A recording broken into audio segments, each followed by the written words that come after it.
Good morning mga ka-X1 na napuntay bagong duwaan nga ni abot no.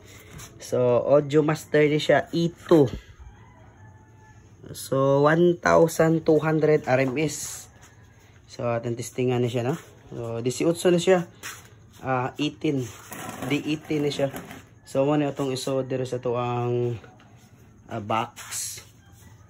So may po siya purma no, nindot po siya pagka kuan, baga po siya. Nindot kayo siya nga kuan din. Dako kayo siya magnet. So 1,200 watts RMS. Nakabutang dire siya ko ano.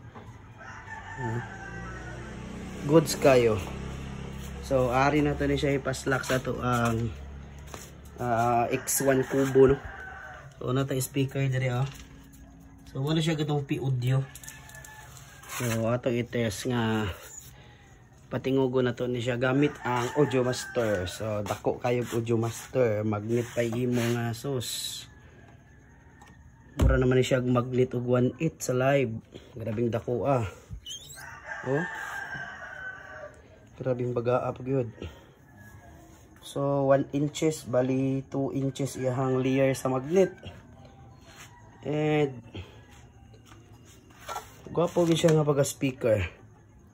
So naka-treated na po dyan no? Sa maniyang purma. Sa tubangan ni siya. So treated na siya no? Baga kay siya. May kay siya. Nindot kinigamiton pang sub siguro. So sa iya lang damper. Double yung damper no? So na damper sa ilong pero wala lang siya gatong rag. Babag bitaw dire sa kuan. Sa ibabaw niya di pare atong mga T15 nga tagubdob series nila nga. Ang ilang damper na pa siya ay pantere napaibabag. So naman po siya dire sa permirong layer. So double damper din nilang gibuhat ani. So grabing bugata no. Basta-basta yung speaker. So yahang bangag oh. So 4.5 day ang voice coil ani. So nakabutang sa iyahang ko ano specification. So i-try lang nito no. So ang price di ani 7,000 kapil. Yayay po ang presyo ng speaker ni. So lindot unta tong katong tagubtob series pero ang problema din ang mga daas budget.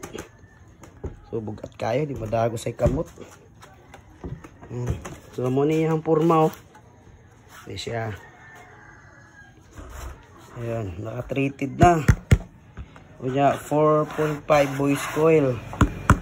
So dako pag ato ang T15 ani kay 5 inches ang voice coil ada. Sama ni ihang ilawom no. So ako na bantayan pa ani medyo dili kay dagko ihang frame.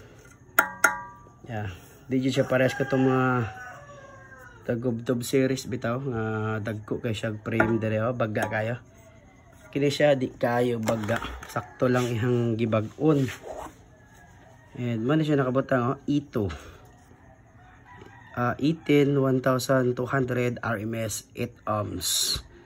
So model niya ENCW18M-G2.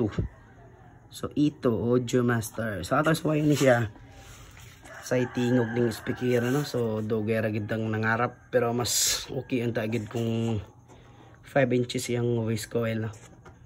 So man siya porma niya ikulob and man porma niya ihayang. So okay, dire na ako to. Daghang salamat.